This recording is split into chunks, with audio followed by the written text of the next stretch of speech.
when people ask me what I do for a living, of course I answer, I'm in project finance and debt management, and I immediately see this wild-eyed look of fear when people scurry for a reason to escape the conversation, so thank you for staying. So let's start with a question. I'm going to kind of give you a glimpse into the world of project finance. I know our time is limited. I could talk for hours about this subject, but I'll try to keep it to 30 minutes or less. So let's start with our first. Oh, no. Well, I had these really great questions for you guys, so apparently it didn't work. But we'll just jump right into the presentation. So the top 3 questions that I get from people is, what does PFD do? We're a relatively new group. We were formed about 10 years ago, initially to manage the debt programs of TxDOT, and then more recently our group has been expanded to include people in the strategic contracts divisions. So this is kind of a summary of what our office does. Now I'm going to focus on the debt management and project finance side of our group. You've heard presentations by other members of our group, so I'm going to focus on the other side.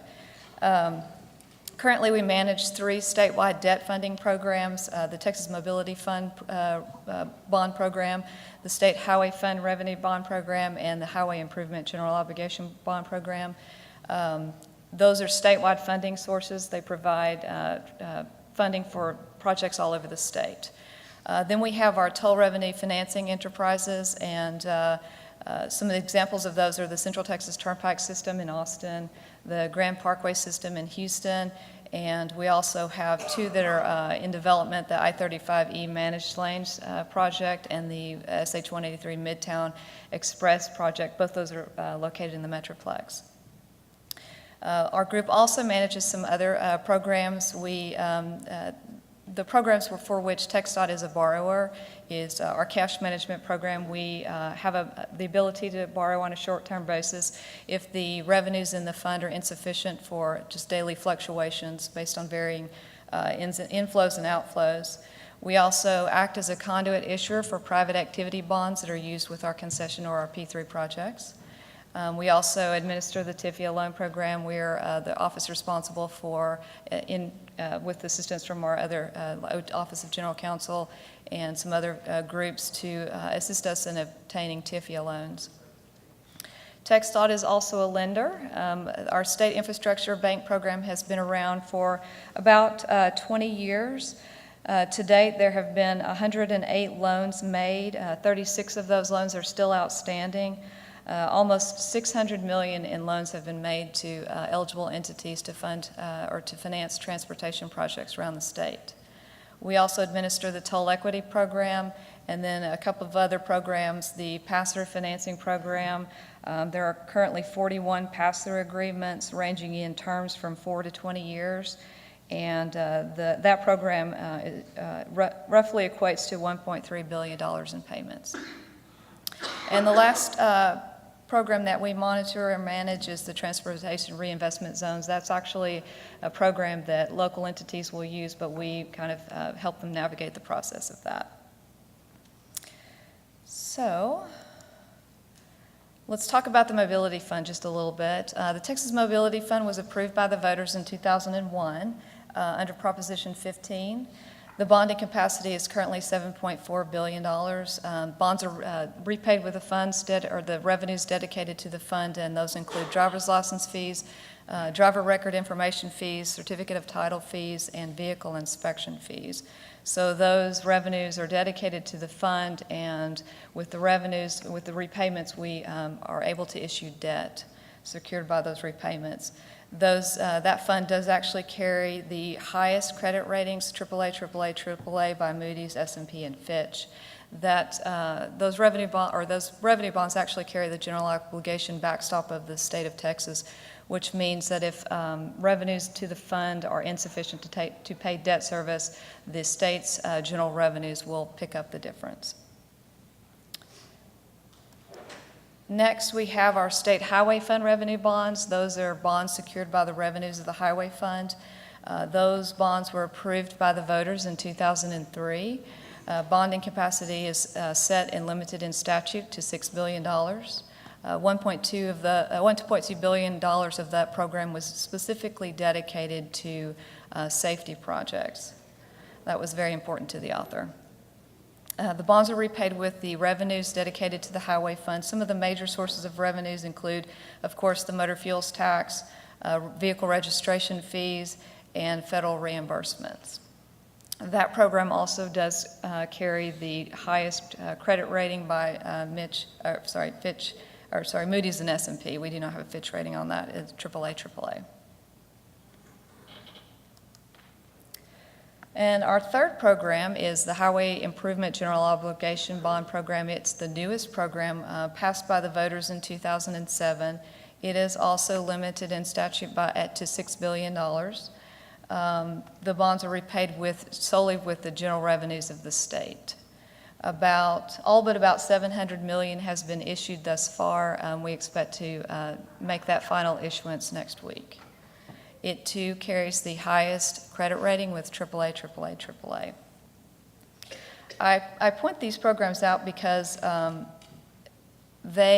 people don't realize that once the debt is completely issued, it's our responsibility to monitor these programs for 20 and 30 years. The Mobility Fund debt is 30-year debt. The Highway Fund debt is 20-year debt, and the Highway Improvement GO, or the Prop 12 bonds, are 30-year debt also. So long after I am gone, somebody will be monitoring these programs, I hope. It's a very long-term commitment. Of course, if the revenues, there's the ability to pay this debt off early if the revenues are available to do so. But these programs constitute $18 billion of transportation funding that was infused into our program over the last about 10 years. So we feel like they're value-added programs because they have really allowed Texas to further transportation in the state. So let's talk about our toll revenue financing enterprises. So what is an enterprise? Well, I like to think of an enterprise as almost a self-contained unit. There's revenue generation from the tolls, and then we use that revenue to pay the debt and also to operate the project. Our first revenue enterprise was the Central Texas Turnpike System built. The financing was done in 2002. $2.2 billion was financed to construct the first three elements of that project. That was SH 130 segments 1 through 4, State Highway 45 North, and Loop 1. In 2012, State Highway 45 Southeast was added to that system, and it was paid for in cash. The Central Texas Turnpike system is a more mature system, and it's actually, when the debt was first issued, it was issued at about just above investment grade rating. Because of the maturity of the system and its demonstrated performance, it's been upgraded to the low A category. You can see that there's an A-, an A3, and an A- rating currently on those bonds. The second tier bonds are still at investment grade, but just below the first tier. As of August 31st, there was $2.7 billion in that debt and CTTS debt outstanding. That is 35-year debt, so as with the other programs, it'll be around for a while.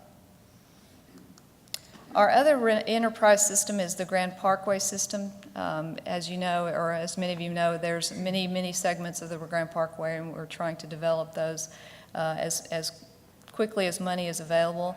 In 2013, $2.9 billion was issued to finance segments E, F1, and F2, and G. A portion of that debt will be replaced with a TIFIA loan. Of course, as is customary for project finance systems, they usually can get just barely investment grade in the early years. The unique feature about the Grand Parkway system is that it carries the toll equity loan backstop. I'm not going to get into that. That's an hour discussion of itself. I'm not going to delve into that topic, but just know that it's there, and I'm happy to talk about it if anybody has any questions. As of August 31st, there's roughly $3 billion in debt outstanding on that. And just between those two systems, our office manages about $6 billion in debt. There was a good story for Central Texas Turnpike System. There was a $900 million TIFIA loan with that project. Because of the maturity of the system, we were able to refinance that debt into much lower market debt and take out that TIFIA loan.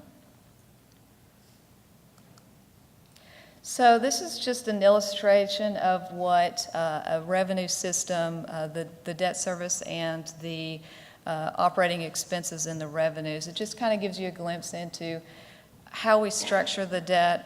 As you can see, the revenues are generally thought to increase over time, and so routinely the debt is structured to fit within the revenue stream. You can see that it's generally ascending, a very common characteristic of project finance systems. What's good about this one is you don't see those bars going above the revenue line. In that case, we would have to be dipping into reserves or otherwise funding the deficiencies. So this, I want to talk about a little bit about what project finance does and our kind of our function. We do act as a support function to the locations that manage these very big and complex projects. And this is a flow of funds, and I know that everybody's just dying to know or interested in what this flow of funds, but this is one of the more complicated flows of funds. And this is mostly intended for people that don't know as much about project finance. I know some of my partners in here know way more than this, way more about this than I do, but this is kind of the waterfall. So what happens when a dollar comes into a revenue system? These are the priority of the payments or uses of that dollar. So the first thing you want to do is you want to ensure that the project is operated and maintained. So the first thing that we pay for is operations and maintenance. We want to ensure that we have a good project for the drivers to drive on and they continue to pay their toll revenues. The second thing that we often pay is the debt service. Well, so then we want to ensure that the bondholders will be repaid for their investment. So we've set the second priority as debt service and then funding any reserves in case there are shortfalls in any years. So we do set-asides. In this case, the third, kind of the third grouping is the second tier debt service, which they're behind the first tier, so they're second tier, and that's often where the placement of the TIFIA loan is. We often service the debt on the TIFIA loan third. And then you've got junior O&M and various other reserve funds that we put towards the bottom. And then if there's money left over at the very bottom, that goes to the Grand Parkway Enhancement Fund, and those I'm sure there's lots of eligible uses for that, including expanding the project.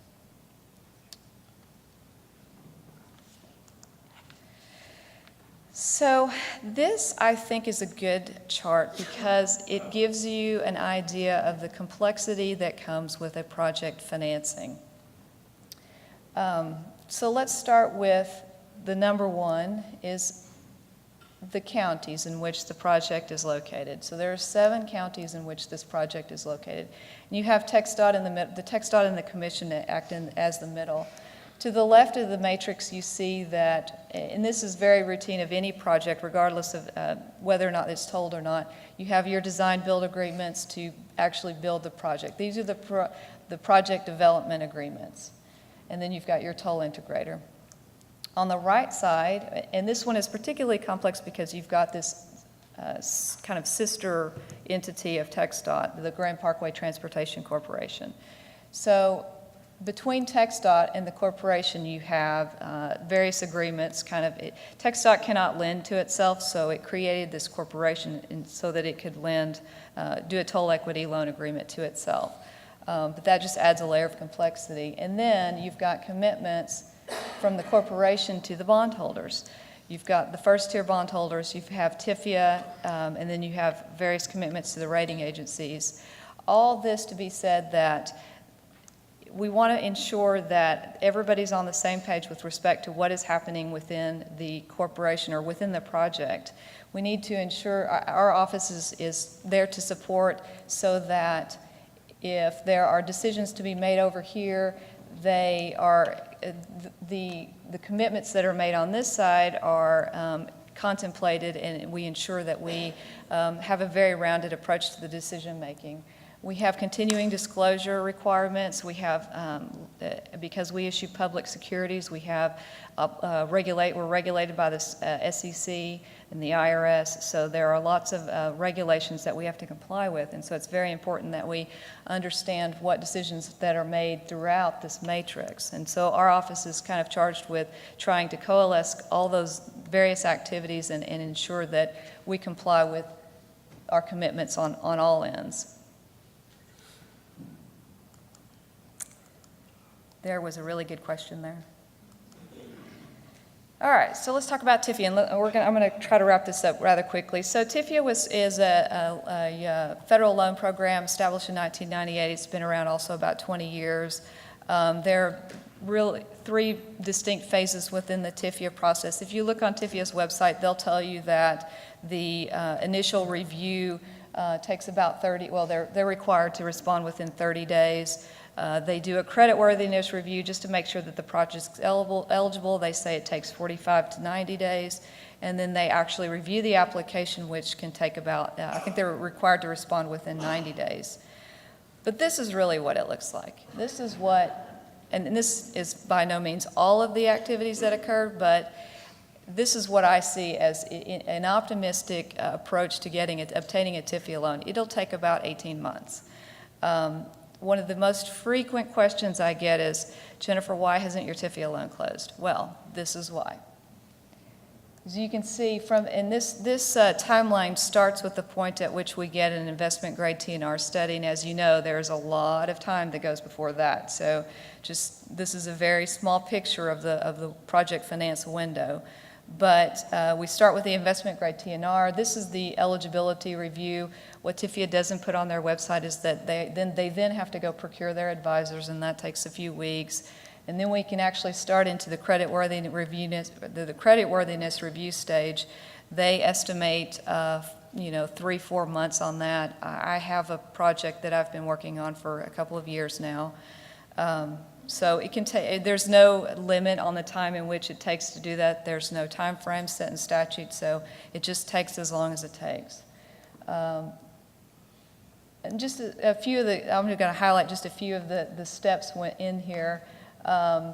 The investment grade study, we receive credit ratings, we submit the LOI, then we start the review period. This is where there's a lot of time taking there, and they will ask questions. They'll really dig into the plan of finance to ensure that they're going to, TIFIA wants to make sure that they're going to get repaid, so they want to make sure we've structured it appropriately and that the risks are sufficiently mitigated within the agreement. And then they review it.